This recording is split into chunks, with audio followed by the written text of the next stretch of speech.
Welcome back to the Taiwan Outlook. I'm your host, Wu Ruiguo, where we'll continue our conversation with Mr. Martin Liu, who is the Managing Director of Amway Taiwan, to talk about the direct sales industry and also Amway International.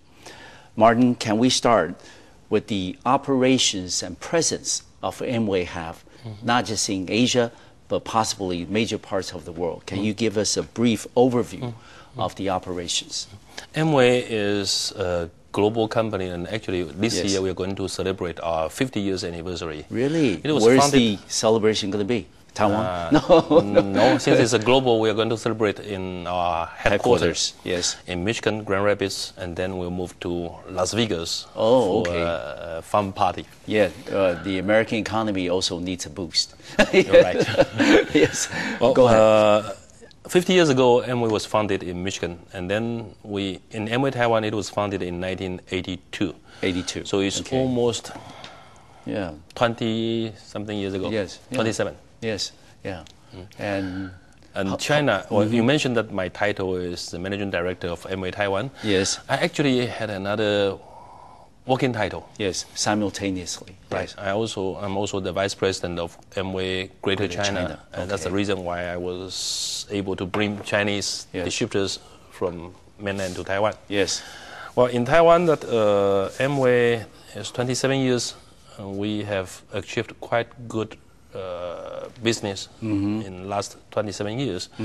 We are around $200 million size in Taiwan alone. 1 year. 1 year. Okay. Of course, Okay. Well, in China, it's even better. We started Amway China in 1995, so it's just 14 years, but we achieved $2.5 billion a year. In China, in 2008. In 2008. Okay, that's very impressive. Yeah, yes. That is the single largest market in Amway worldwide. Okay. So we are doing quite good in both Taiwan and in China. Yes. I'm glad that you mentioned about your simultaneous title as the Vice President of Greater China region, because I'm going to ask you that since Amway, as a giant in the direct sales industry, first came to Taiwan, you said some 27 years ago, and then you guys only been to China for 14 years. Of course, your experience in Taiwan first must have some positive spillover effect to the development of business in China because of similarities in language, in custom, and lifestyle. So how did you, how were you able to utilize your Taiwan experience onto the development of business for Amway in China?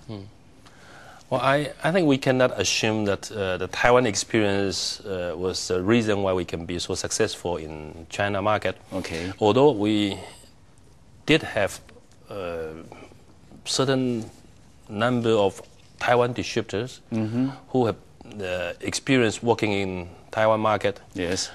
They went to China market together with the company in 1995. Okay. When we launched the market. So there were a lot of business was built by Taiwanese, not only me, but I think with a lot of Taiwanese distributors. Okay. So they start up the business in China. And I mentioned that we don't assume that Taiwan experience is transferable. Right. Yeah. It's because that China market, although is Chinese, we speak Mandarin, we write in Chinese, there are some differences. For example? For example, is the regulation or the government attitude or how people look at direct selling. Direct selling was some kind of debatable business or business model in China in the last few years. Chinese government even banned direct selling in 1989. So our business model was challenged in China, but the whole management team, we adopt to that unique regulation environment.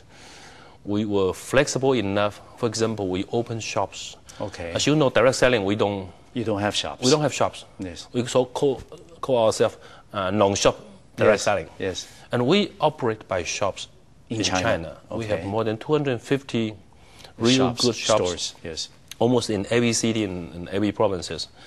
So we were flexible enough, we were committed enough. We never think even a single moment of quit from that market. Even direct selling was banned in 1989. Okay. And 1998. So I think we provide good quality product.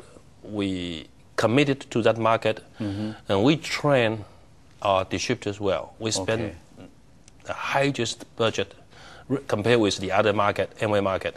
In China, we spend the highest the budget for distributor training. Yes. I think those were the major factors. Right, that we can be so successful in China. Yeah. Interesting that you should mention about training. Like you said, even though there are similarities in terms of language, in terms of customs and lifestyle between China and Taiwan, the experience that you had in Taiwan is not necessarily transferable onto the mainland. So what are some of the other problems that you might have experienced in addition to government, in addition to regulation, and also in addition of the social reservations that they have towards the direct sales industry? How did you overcome those difficulties? There were challenges in the last 14 years, and every year the challenge may be different. Yes. I'll take a very unique example was that in Amway worldwide, we have a so-called sales return policy. We call it satisfaction guarantee. Okay. You buy Amway product, if you feel not satisfied, we will refund you, 100% refund you the money without any question asked. That is the satisfaction guarantee policy we provide to our customers worldwide. We did the same thing to Chinese consumers since 1995 when we launched the market. But in 1997, we encountered some challenges. I was in Shanghai, working in Shanghai at that moment of time, and we heard that, in the campus in Shanghai, those young students, they told each other that, Amway shampoo is free. Because you can buy a bottle of Amway shampoo, squeeze it into the other container, and return the empty bottle to Amway, and Amway will refund you 100% money. Yes, but that's a losing proposition for your company. You can't allow that. No. Yes, we allow that you for a certain period of time because it was our satisfaction guarantee, and we honored our guarantee. Your commitment. Yes. Yeah. But when in other society, like Taiwan, yes, we do have some Taiwanese people take advantage from our satisfaction guarantee policy. Yes. But those are minorities, less than 1% of the population. Yes. So we can afford that. Okay. But in China, when it comes to 20%, no company can afford that. Yeah. So there was a time that we were unable to satisfy those return requests. Return rate was as high as 20-something, 30%. So we modified our return policy. And I feel sorry to that when we decided to modify that return policy. We want to honor every guest, but only when you find that 20 or 30% of your customers are not that honest. Yes. It's a sad story, so we changed the policy. Yes. And I still feel sorry, but that is one of the differences. Yeah. But Martin, let me ask you though. I mean, you had experiences both in Taiwan and in China. But of course, the two markets are very different, in addition to what you just mentioned. But also the fact matter remains is Taiwan, of course, is more mature and stable. But comparatively speaking, it's a lot smaller. China is, of course, huge, and also it's only 14, 15 years for Amway to be in China, so it is a relatively young market. So, in the sense, we look ahead, to the future. How does the Amway plan to stay competitive in both the Taiwan and China markets, given the fact one is mature, stable, the other one is young and still growing? Well, as you said, that the two markets have some different characteristics. Yes. When we do a product promotion, for example, exactly the same promotion program, if you launch it in Taiwan, and the market seems not reactive. No. They don't pay attention to a 5% discount. No. But in China, people were lined up from the midnight, just want to get the premium from that promotion. Okay. So the two market is a little bit different. Yes. And I think, but the similar part is that we have good reputation in both market, and every product quality is well recognized by consumers in both sides. In Taiwan, I think we're trying to diversify our product supply. We have more than 400 different kind of SKUs covering from nutritional product, skincare, cosmetic, to health, water treatment system, air treatment system. Yes. It's a wide range of products. Yes. But in China, I think we are not yet at that stage. That stage, and our product variety is not that rich. But China is still a growing market. Economically, they are growing faster than the rest of the world. Yes. And I think they still have potential to grow. Yes. We no doubt have about that. Yes.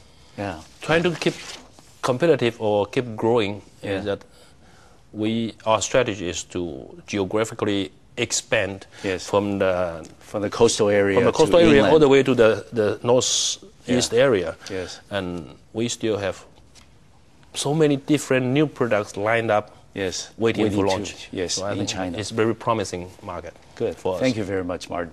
And we're going to take a short break. And when we come back to the Taiwan Outlook, we're going to get personal with Mr. Martin Liou. I'll see you in 3 minutes.